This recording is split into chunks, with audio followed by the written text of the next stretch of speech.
For decades, this farm in Mozambique's Manica province lay abandoned. But in recent months, the old place has been given an unexpected lease of life with the arrival of a new boss from neighboring Zimbabwe. Overgrown fields have been cleared and stumped, and a tobacco crop is ready for reaping. It's part of a controversial scheme now being implemented in Manica. The provincial governor has offered an initial 440,000 hectares of land free of charge to foreigners willing to invest in commercial agriculture in the region. This enticement to expatriate farmers is part of a wider national policy to attract the sort of expertise and financing that it's hoped will kickstart the ailing Mozambican economy. It's an exercise in tempering the country's historically socialist ideals with an attempt to implement a liberalization program backed by the World Bank and the International Monetary Fund. The provincial capital, Chimoio, lies on the so-called Beira corridor, linking the port of Beira with the hinterland through to the border with Zimbabwe.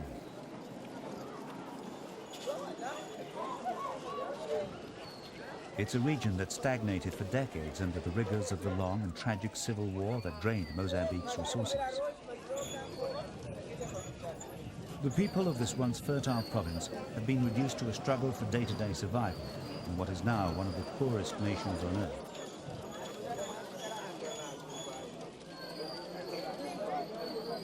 The ideals of their revolution to free themselves from the chains of Portuguese colonial rule are rapidly fading under the realities of present-day Mozambique. And the late Samora Machel, who led the fight for freedom, would surely despair at the failure of his socialist utopian dream. But the spirit of enterprise and self-belief that inspired the struggle for independence isn't entirely dead. Mozambique hasn't quite abandoned its memories of the past, but a new generation is trying to come to terms with the stern realities of free market capitalism. With the old heroes gone, the country's leadership is moving into an era of pragmatism in the attempt to rebuild. This move is being done as Albertinho Jeronimo, Manica's Director of Agriculture and Fisheries, is interviewing Mr. Detroit, a South African farmer. He and his wife are keen to acquire some of the rich land on offer. They want to start anew in a sort of reenactment of their family's pioneering past. But what's the deal? We are not supposed to move people out. So if this land is available and the project that someone is proposing is suitable and it really shows how he's going to use that land, then that can be considered, and 3,000, 4,000 hectares can be given depending on the project. Property ownership is not allowed under Mozambique law. 99-year leases are usually granted instead. Senor Jeronimo requires proof that all the financing required for the development of each project is in place before land is handed over. But many farmers coming in from South Africa and Zimbabwe believe that their expertise alone is enough. They also feel that with the investment of time and effort needed to bring the properties up to full commercial potential, it's the Mozambicans who should be putting up the cash. No, it's not a bad crop. This is the kind of thing that does happen as far as tobacco is concerned. Mr. Detroit was once a member of Ian Smith's Rhodesian Front government, and like many white Zimbabwean and South African farmers, he's dissatisfied with the way his own country is headed. But most would like to keep a foot in both camps for now. The Rorby family still farm across the border in Zimbabwe.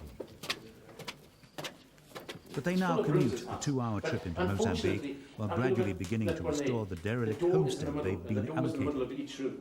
So it makes these rooms a little bit difficult. Compared with the luxuries of the wealthy lifestyle they've become accustomed to, conditions here are frustratingly rudimentary. Yeah, it's right here, in fact, it's really close.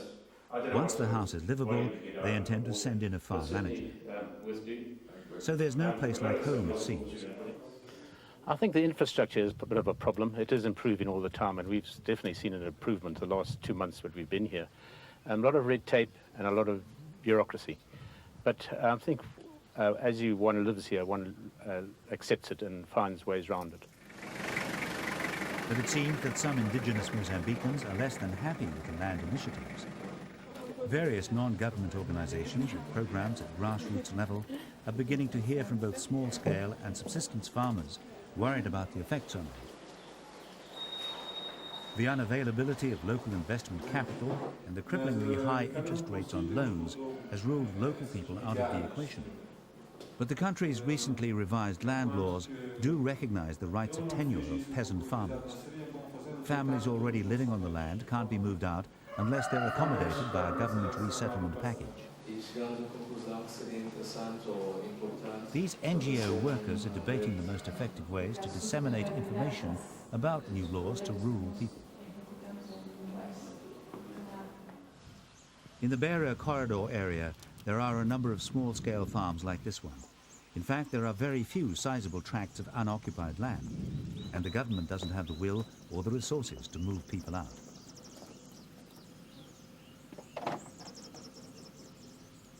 Local farmers say they have no problem with the production of crops, but they're dissatisfied with the prices they're able to achieve for their tobacco.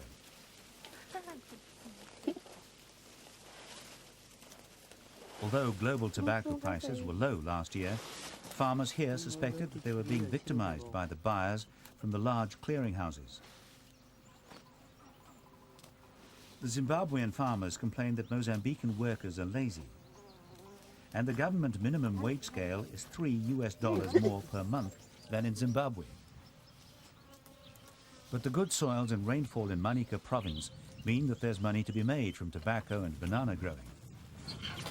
And it remains to be seen who will best be able to exploit this potential gold mine. The town of Manica is only a few kilometers from the Zimbabwe border. It benefits from the cross-border trade, and from colonial times to the present day, it's managed to maintain a relatively thriving atmosphere.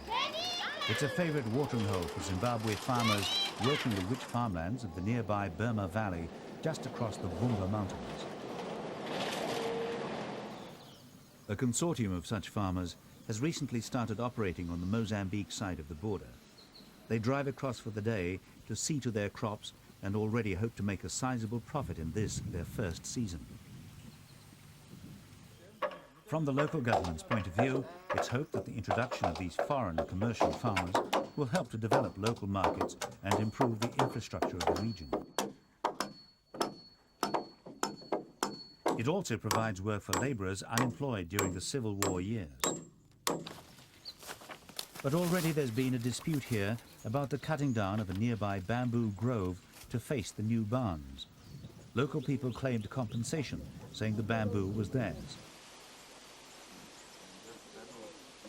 And rumour has it that the offer to Zimbabwean farmers is part of a deal to help President Mugabe get rid of some white landowners.